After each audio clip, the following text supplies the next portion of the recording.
Hey guys, क्या हाल है? Welcome back to new video. पहले एक्सेंचर, नाउ कॉग्निजेंट, हजारों एम्प्लॉयज को टर्मिनेट किया गया है। जो आंकड़ा निकल के आ रहा है, एक्सेंचर ने 10,000 प्लस एम्प्लॉयज को टर्मिनेट किया है, वहीं कॉग्निजेंट ने भी है जो 10,000 प्लस एम्प्लॉयज को टर्मिनेट किया है। बोला जा रहा है कि अपने वर्कफोर्स का 6% एम्प्लॉयज को जो टर्मिनेट किया है। और इन सब के पीछे एक ही रीजन बताया जा रहा है, background verification fails. Background verification check जो हुआ है वो फेल हुआ है। तो भाई इस वीडियो हम देखने वाले कि एक्चुअल में जो है एम्प्लॉयज ने क्या किया है और कहीं भाई आप भी खतरे में तो नहीं है। वीडियो में एंड तक बने रहना। और सबसे पहले भाई हमेशा की तरह आपसे रिक्वेस्ट है कि वीडियो को देखो, लाइक करो ऐसे ही क्वालिटी कंटेंट के लिए। और चैनल पर अगर मुझे पहली बार देख रहे हो, चैनल को सब्सक्राइब मारो यार। तो भाई सबसे पहले ये बीजीसी बैकग्राउंड चेक क्या होता है ये जानने की कोशिश करते हैं हम सिंपल भाषा में। तो देखो, बीजीसी का सिंपल सा मीनिंग है कि आपका जो बैकग्राउंड है ना, कि अगर आप जैसे आप एज अ फ्रेशर किसी कंपनी में ज्वाइन करते हो तो आपका बैकग्राउंड क्या होगा? आपकी एजुकेशन की डॉक्यूमेंट्स, राइट, या फिर आपका एड्रेस प्रूफ, ये सारी चीजें आपकी बैकग्राउंड चेक्स होंगी। ये सही है कि नहीं है वो कंपनी जो है बैकग्राउंड वेरिफिकेशन में चेक करती है। सपोज आपने जो 10th क्लास की एजुकेशन ली है, अगर आप एज अ फ्रेशर ज्वाइन करते हो किसी कंपनी में तो आपने 10th कहाँ से की है, सही की है कि नहीं की है, आपने 12th सही की है कि नहीं की है, आपने जो एजुकेशन जो ग्रेजुएशन की है आपके ग्रेजुएशन के डॉक्यूमेंट्स ठीक है कि नहीं है। ऐसा तो नहीं आपने फर्जी डॉक्यूमेंट बना लिया है, ऐसा तो नहीं आपने आपका जो 10th का जो डॉक्यूमेंट है ये तो नहीं है कि जहाँ पे वो बोर्ड लगा होता है कि भाई 9वीं फेल बच्चे 10वीं करे, है ना, आपने कई जगह बोर्ड देखा होगा कि, तो वो तो नहीं है आपका। तो ये सारी चीज़ें क्या होती है कि चेक होती है आपकी बैकग्राउंड में, ठीक है। इसके अलावा आप जिस एड्रेस पे रह रहे हो वो एड्रेस सही है कि नहीं है। कई बार क्या होता है कि जो कंपनीज, मतलब मोस्ट ऑफ द टाइम क्या होता है, कंपनीज जो है उस कॉलेज में जाती है या आपके घर के वहाँ, अगर एड्रेस वेरिफिकेशन है तो आपके घर के यहाँ आती है और चेक करती है प्रॉपर सारी चीज़ों को। तो ये हो गई फ्रेशर की बात। अब एज ए एक्सपीरियंस जब आप किसी कंपनी को ज्वाइन करते हो तो आपका बैकग्राउंड चेक में क्या होता है? आपका एजुकेशन तो ऑब्वियसली बात है चेक होना ही होना, चाहे आप जब मर्जी जितना एक्सपीरियंस हो जाओ। उसके अलावा आपका प्रीवियस एम्प्लॉयमेंट, आपका जो प्रीवियस एम्प्लॉयमेंट है, आप उस कंपनी में थे कि नहीं थे, आप उस पर्टिकुलर डोमेन में थे कि नहीं थे, ये सारी चीज़ें आपकी चेक होती है। आपका जो बैकग्राउंड जो किसी कहते हैं ना, एजुकेशन गैप या फिर आपका जो एम्प्लॉयमेंट गैप, वो गैप तो नहीं है। अगर आप कंपनी को मतलब झूठ बोल के, फेक एक्सपीरियंस बना के ये सारी चीज़ें कर रहे हो तो वो सारी चीज़ें चेक होती है। और यही सारी चीज़ें अभी जो गाइस चेक हुई है, मोस्टली क्या है, जो एक्सपीरियंस एम्प्लॉयज़ का है चेक हुआ है। और हज़ारों की संख्या में सारी की सारी चीज़ें झूठी निकली है कईयों की, और कईयों में कुछ ना कुछ डिफेक्ट हुआ है जिसकी वजह से सबको टर्मिनेट किया है। अब मोस्टली इसमें क्या झूठ निकला है? सबसे पहले रेज्यूमे गलत निकलने का मतलब क्या है कि आप किसी कंपनी में उस पर्टिकुलर चीज़ पे काम नहीं कर रहे थे और आपने अगली कंपनी में उस चीज़ का एक्सपीरियंस दिखा दिया, अपने फर्जी बनवा दिया, ठीक है। ये होगी पहली चीज़। अब फर्जी में भी दो चीज़ें होती है, ध्यान से सुनना इस चीज़ को। सबसे पहली चीज़ क्या है कि सपोज आप किसी एक पर्टिकुलर डोमेन पे काम कर रहे हो और उस डोमेन में आपको एक चीज़ आती है छोटी, सपोज करो कि आप जावा पे काम कर रहे हो, आपको जावा आती है, आपको रिएक्ट नहीं आता है, लेकिन आपने रिएक्ट पढ़ा और अगले इंटरव्यू में आपने बता दिया सारी चीज़ें, ठीक है, आपका इंटरव्यू क्लियर होगा, ठीक है, ये ओके है, फिर भी एक पल को ओके है, कोई दिक्कत नहीं है। आपने थोड़ा बहुत झूठ इंटरव्यू में चलता है, क्योंकि कभी भी क्या होता है कि जब कंपनी का जो प्रोफाइल होता है, जॉब डिस्क्रिप्शन होती है, हम कभी भी उसको मैच नहीं कर सकते, हमेशा वो ज़्यादा होता है, तो इतना झूठ चलता है। सेकेंड चीज़ क्या होता है इसमें कि आप काम ही नहीं कर रहे हो भाई, है ना, काम ही नहीं कर रहे हो उस डोमेन पे, और आपने क्या है कि कहीं से पढ़ के वो चीज़ें बता दी कंपनी को, और आप इंटरव्यू तो आपने क्लियर कर लिया, लेकिन जब आपने कंपनी ज्वाइन करी तो उनको पता लग गया कि हाँ भाई ये चीज़ें आपने गलत करी है, और आपको जीरो नॉलेज है, उस चीज़ की नॉलेज ही नहीं है, आपने कर लिया वो चीज़, है ना। जब कंपनी को ये चीज़ें पता लगती है तो ऑब्वियसली बात है कि भाई 2 दिन में सारी चीज़ें पता लग जाती है, तो आपको कंपनी टर्मिनेट कर सकती है।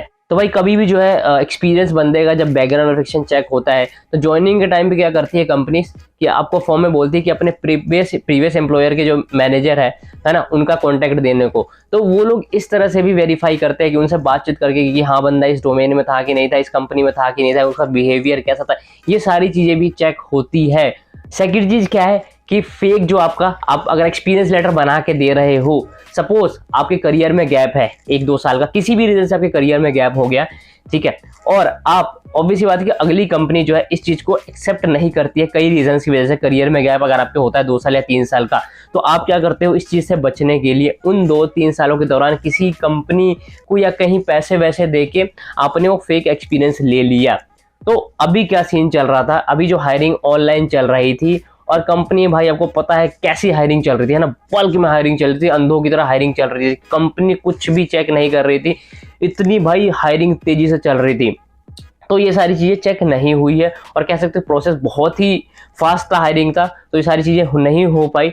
तो आपने उस टाइम फेक एक्सपीरियंस वगैरह बना लिया, ठीक है, आपने दे दिया कंपनी को, अब कंपनी ने आपको हायर कर लिया, आपने काम करना शुरू किया।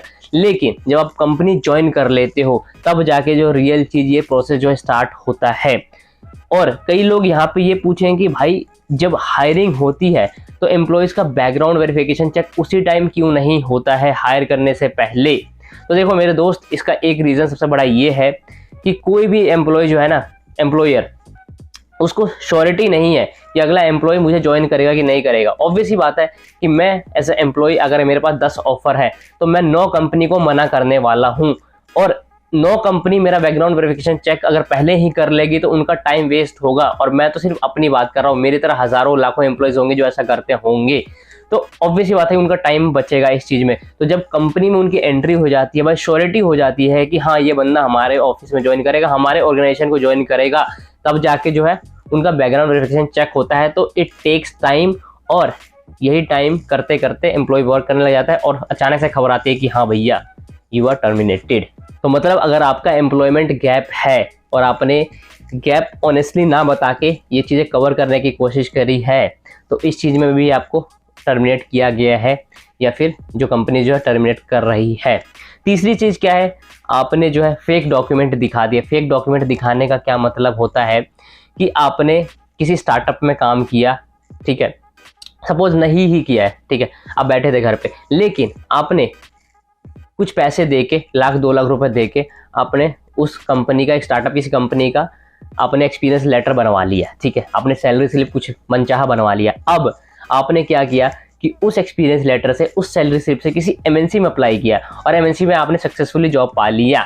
लेकिन अब कंपनी ने क्या किया कि आपका बैकग्राउंड वेरिफिकेशन चेक किया, उस कंपनी से बात करी, तो पता क्या लगा कि भाई आप एक्चुअल में उस कंपनी में थे ही नहीं, किसी और बंदे ने आपका एक्सपीरियंस बनवा के दे दिया और कंपनी ने उस टाइम तो एक्सेप्ट कर लिया। लेकिन अब आप उसको, कंपनी को पता लग गया कि हाँ भाई वो एक्सपीरियंस फेक था, तो इस केस में डेफिनेटली 100% कंपनी आपको टर्मिनेट करेगी। और भाई मेरे नोन में कह सकता हूँ, या फिर टेलीग्राम पे इतने लोग मुझे कांटेक्ट कर चुके कि हाँ भैया इस कंपनी में डायरेक्ट एंट्री बैकग्राउंड डोर से, ठीक है, डायरेक्ट एंट्री आपकी करवाऊंगा मैं, मनचाहा सैलरी जितनी आपकी सैलरी डिमांड है आप बोलो, मैं एंट्री करवाऊंगा, कोई चीज़ों की टेंशन लेने की जरूरत नहीं, इंटरव्यू की जरूरत नहीं है, टेंशन लेने की जरूरत नहीं है, मैं करवाऊंगा एंट्री, इतने लाख रुपए मुझे दे दो। ये भाई मेरे साथ सीन हुआ है, मैं बता रहा हूँ ये, और काफ़ी लोग ऐसी एंट्री करते हैं बैकडोर प्रोसेस से, ठीक है। तो उस केस में भी क्या होता है कि आपने एंट्री कर ली कंपनी में, लेकिन भाई उस एम्प्लॉय को पकड़ना कोई बड़ी बात नहीं है कि जो फेक एक्सपीरियंस लेके आए, 1 से 2 दिन में पता लग जाता है कि हाँ भाई इसका एक्सपीरियंस फेक है, या फिर इसको इस डोमेन की नॉलेज नहीं है, झूठा भाई ये बंदा अंदर आया है कंपनी में, ठीक है। तो ऐसे भी बहुत सारे केसेस है, नॉन में है मेरे, बहुत सारे मेरे पास कॉन्टैक्ट्स है जो ऐसी चीज़ें करते हैं। जो और कई अभी कोरोना काल में क्या हुआ कि भैया इंटरव्यू भाई उनका प्रॉक्सी दे रहा है, इंटरव्यू किसी और बंदे का है, मेरा इंटरव्यू लिप सिंकिंग हो रही है, अजीब चीज़ें हो रही है और इंटरव्यू क्लियर हो रहे हैं। तो ये सारी चीज़ें क्या हुआ कि जब ये कोविड का जो वेव आया ना भाई, तो ये सारी चीज़ें जो ऑनलाइन हुई, तो ये सारा मामला यहाँ गड़बड़ हुआ है कि जब भी जो जितनी चीज़ें ऑनलाइन हुई तो लोग स्मार्ट है भाई, लोगों ने इस चीज़ को देखा, इसका फ़ायदा उठाया। लेकिन अब सारी चीज़ें क्या हो रही है कि ऑफलाइन हो रही है और कंपनीज भाई बहुत ज़्यादा एक्टिव हो गई है, ठीक है भाई। खासकर जितनी भी एमएनसीज है वो बैकग्राउंड वेरिफिकेशन के मामले में बहुत ही ज़्यादा स्ट्रिक्ट है। सबसे ज़्यादा अभी तक मेरे को जितनी भी स्ट्रिक्टनेस में कंपनी लगी है वो टीसीएस लगी है। टीसीएस भाई बैकग्राउंड वेरिफिकेशन बहुत रच के करती है, बहुत दबा के बैकग्राउंड वेरिफिकेशन करती है ना। जब कोविड का टाइम चल रहा था, जब मेरा सिलेक्शन हुआ था टीसीएस में, तो उन्होंने मेरे को वीडियो कॉल पे एड्रेस वेरीफाई किया था, ठीक है, प्रॉपर गेट दिखाओ, ये दिखाओ, वैसा दिखाओ। तो सारी जितनी एमएनसीज है वो बैकग्राउंड वेरिफिकेशन ऐसे ही करती है। अब जो एम्प्लॉयज जिन्होंने ऐसा किया है तो वो क्या करे भाई, ऑब्वियसली बात है अगर आपने ऐसा किया है, आपने टेक्नोलॉजी चेंज करी है, आपने फेक अपना दिखाया है, आपने एजुकेशन फेक दिखाया है, तो देखो ये चीज़ें कभी ना कभी पकड़ में आपकी आ सकती है। लेकिन आपको क्या करना है भाई, आपको मेहनत करनी है ना। आपको उस पर्टिकुलर डोमेन पे काम करना है। अगर अगला एम्प्लॉय जो है उसके लिए 10% या 20% काम कर रहा है, तो आपको 80% काम करना पड़ेगा। आपको मेहनत ज़्यादा करनी पड़ेगी ताकि वो चीज़ें कभी किसी के नोटिस में ना आए। अनजाने में करी हो या जानबूझ के आपने करी हो, कोई दिक्कत नहीं यार। मैं नहीं चाहूँगा कि भाई किसी का है ना बुरा हो या कोई बंदा टर्मिनेट हो, क्योंकि भाई मुझे पता है किसी की जॉब पे जब बात आती है तो वो चीज़ें कैसी फील होती है। लेकिन यार आप अपनी तरफ से अपना एफर्ट दो, स्किल्स अपग्रेड करो अपनी, है ना। उस कंपनी में अगर आपने ऐसा कुछ किया है तो आप अच्छी अच्छी स्किल्स, है ना, उस डोमेन से रिलेटेड स्किल्स सीखो ताकि आपके ऊपर वो नौबत ही कभी ना आए। ठीक है, ये चीज़ें आप करो। तो भाई नीचे आप जो है कमेंट बॉक्स में बताना कि आपकी क्या राय है इस बारे में, जो अभी ले ऑफ्स हुए हैं, जो एक्सेंचर ने ले ऑफ किया है, कॉग्निजेंट ने ले ऑफ किया, आपकी क्या राय है इसके बारे में। और हम और वीडियो में बात करने वाले हैं अभी जो और भी जो ले ऑफ चल रहे हैं, जैसे मेटा का हो गया, ट्विटर का हो गया, अपना फेसबुक का हो गया, ये सारे जो ले ऑफ चल रहे हैं उसकी भी हम बात करेंगे अगली किसी और वीडियो में। अपनी राय जरूर भाई कमेंट बॉक्स में शेयर करना। आपका कुछ डाउट है तो मुझे इंस्टाग्राम पे आ जाओ, वहाँ पे डीएम करो, लिंक्डइन पे आ जाओ, टेलीग्राम पे आ जाओ, जहाँ भाई आपका मन है वहाँ आ जाओ, आपका भाई वहाँ हाजिर है। ठीक है, अगर यहाँ तक वीडियो देख ले तो वीडियो को लाइक जरूर करना, चैनल में पहले बार चैनल को सब्सक्राइब कर देना। तो मिलते हैं अगली वीडियो में कुछ और बढ़िया इन्फॉर्मेशन के साथ, तब तक के लिए बाय बाय।